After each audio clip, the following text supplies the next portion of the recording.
Well, hello everybody and welcome to Jeff's baking blog. Today I'm going to be making a flourless almond and coconut cake. I saw a recipe on belindajeffrey.com.au and I quite like the look of that for a moist cake, and I've adapted it very slightly, so that's what I'm going to do. And as I say, it has no flour in it. So it's going to be a very moist cake that can be eaten as a cake or as a dessert with some cream or some custard or something. And for the ingredients, I have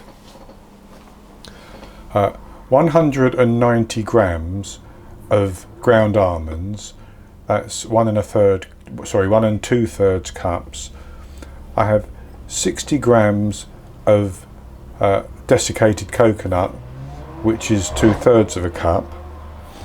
I have 200 grams of melted butter, and so that's 2 tablespoons less than half a pound, or just under 2 tablespoons less than half a pound.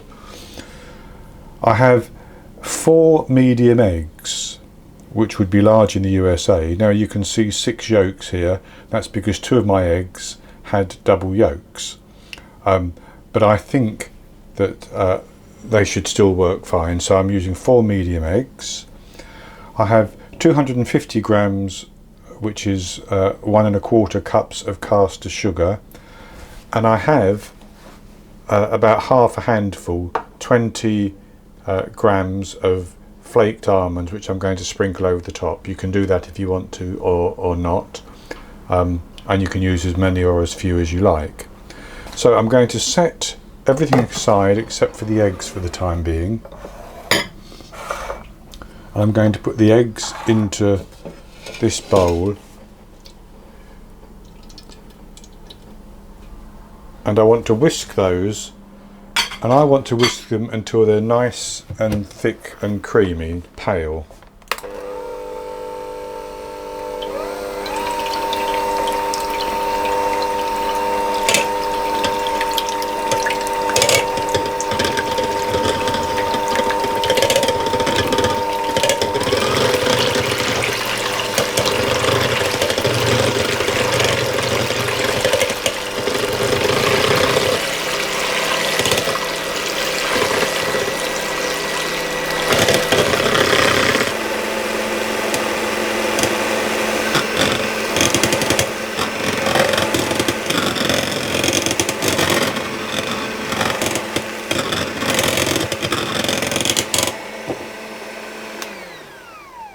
So I've whisked the eggs, and there's a couple of ingredients I forgot to mention.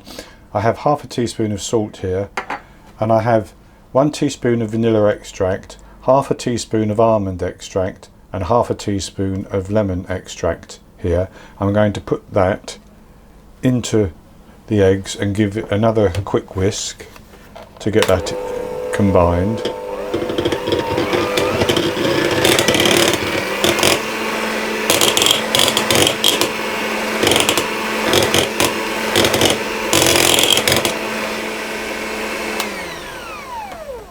Okay, so that's all the whisking done. So I'll just put that to one side for a minute, and into this bowl I'm going to tip the ground almonds, desiccated coconut, the sugar and the salt, and I'm just going to give that a stir around to get those mixed together a little bit. And I should say I have my oven preheating at 180 degrees Celsius. That's 160 degrees Celsius with a fan, 350 Fahrenheit. And I have greased and lined the sides and the bottom of a 9-inch springform pan. You could use an 8-inch square pan as well if you wanted to, or instead, should I say, rather than as well.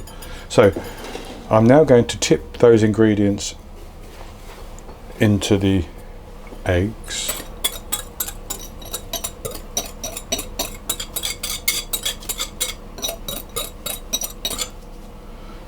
And I'm going to fold that together.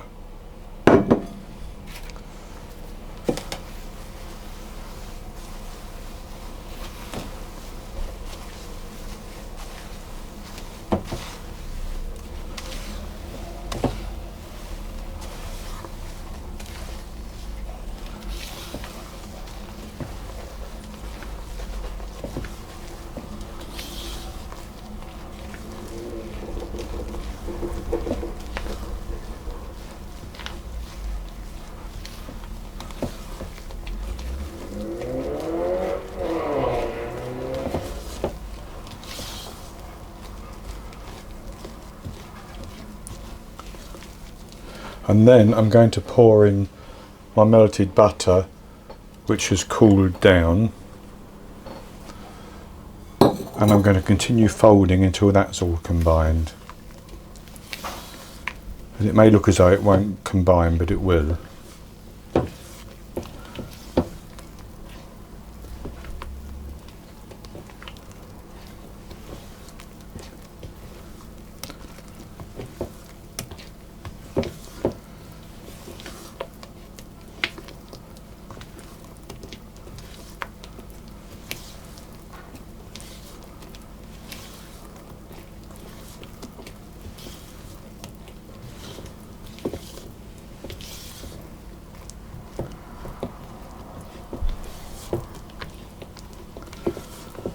So as you can see, that's very easily come together.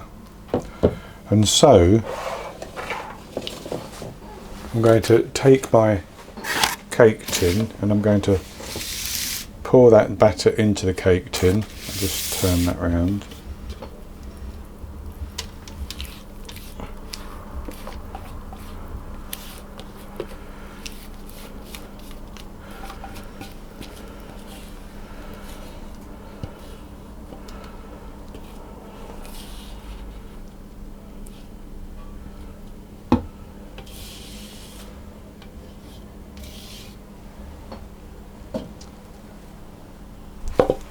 And then I'm simply going to take the flaked or shaved almonds and sprinkle them over the top. Now you could sprinkle some desiccated coconut over as well if you wanted to.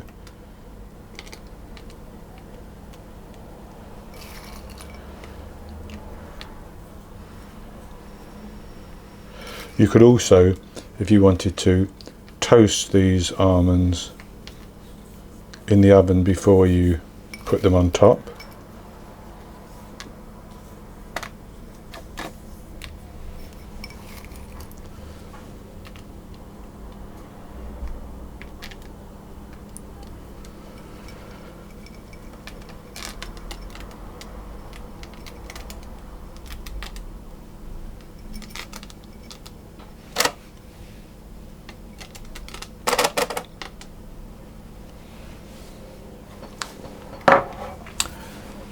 And with that, like that, I'm going to put that into my oven and I'm going to bake it for about 40 minutes. And I'll test it by pressing down on the top to see if it's springy to the touch. If it's springy to the touch, I will take it out and let it cool completely. If it isn't, I'll bake it for a couple of minutes longer until we do get that spring back. And then I'll take it out, put it onto a wire rack in the tin to cool completely. Then I'll take it out of the tin and I'll come back and show you the results.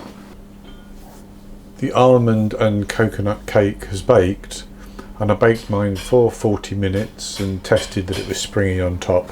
And I took it out and let it cool down before I turned it out onto a plate. And I've cut a slice and this is what it looks like. So we'll just have a little taste. I'm still on a diet, so I can't eat much.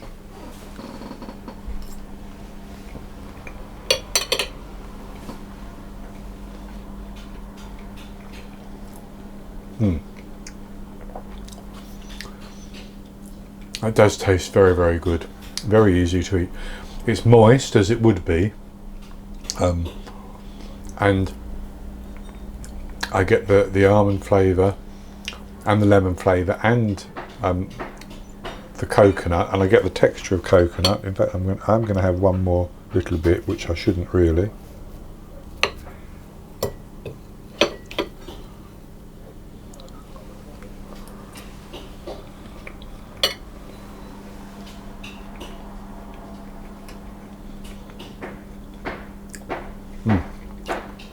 Yes, it's very, very good indeed.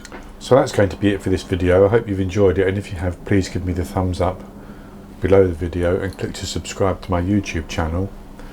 In the top right hand corner of the screen there will be an eye that you can click on, which will take you to this recipe, and I'll put a link to it below the video as well, and I'll be back with another recipe in the very near future. So until then, happy baking.